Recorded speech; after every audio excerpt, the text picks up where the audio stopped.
Holidays-nale, அது நம்ம GT Holidays தான். GT Holidays, South India's #1 travel brand. Ditwah புயலை எதிர்கொள்ள அரசு தயார் நிலையில் இருப்பதாக தலைமைச் செயலாளர் தற்போது தகவலை வெளியிட்டிருக்கிறார். முதல்வர் அறிவுறுத்தலின்படி ஆட்சியர்கள் தயார் நிலையில் இருப்பதாகவும் அவர் தெரிவித்திருக்கிறார். முக்கிய செய்தியின் விவரங்களை வழங்க இணைகிறார் செய்தியாளர் பாஸ்கரன். வணக்கம் பாஸ்கரன்.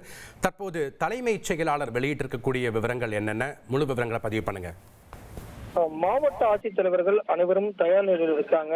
மீனவர்கள் கடலுக்கு செல்ல வேண்டாம் என்று அறிவுறுத்தல் வழங்கப்பட்டிருக்கிறது. மாநில பேரிடர் மீட்பு படையினர் எல்லாம் நிலைநிறுத்தப்பட்டிருக்காங்க.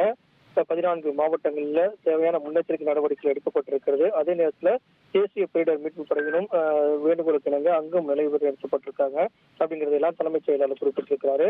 மாநில கட்டுப்பாட்டு மையத்திலிருந்து தேவையான அறிவுறுத்தல்கள் என்பது தொடர்ந்து மாவட்ட ஆட்சித்தலைவர்களுக்கு தொடர்ந்து வழங்கப்பட்டு வருவதாகவும் மக்கள் வந்து தங்குவதற்கு தேவையான நிவாரண முகாம்கள் சுமார் 6000 நிவாரண முகாம்கள் வந்து இந்த 14 மாவட்டங்கள் உள்ளிட்ட தமிழகம் முழுவதும் தயார் நிலையில வைக்கப்பட்டிருக்கிறது. தாழ்வான பகுதியில் இருக்கக்கூடிய மக்கள் நிவாரண முகாம்களுக்கு வர வேண்டும். மழை ஆரம்பிக்கும் முன்னதாகவே இந்த நடவடிக்கைகளில் மக்கள் ஈடுபட வேண்டும். பாதுகாப்பு நடவடிக்கைக்கான அனைத்து விதமான நடவடிக்கைகளும் தமிழக அரசு மேற்கொண்டிருக்கிறது. அதை வந்து பொதுமக்கள் உணர்ந்து பொதுமக்கள் வந்து தமிழக அரசுக்கு ஒத்துழைப்பு அளிக்க வேண்டும் அப்படிங்கிறதா தலைமைச் செயலாளர் வந்து விடுத்திருக்கக்கூடிய வேண்டுகோளாக உள்ளது. நன்றி பாஸ்கரன், உங்களுடைய விவரங்களுக்கு. Holidays-nale, அது நம்ம GT Holidays தான். GT Holidays, South India's #1 travel brand.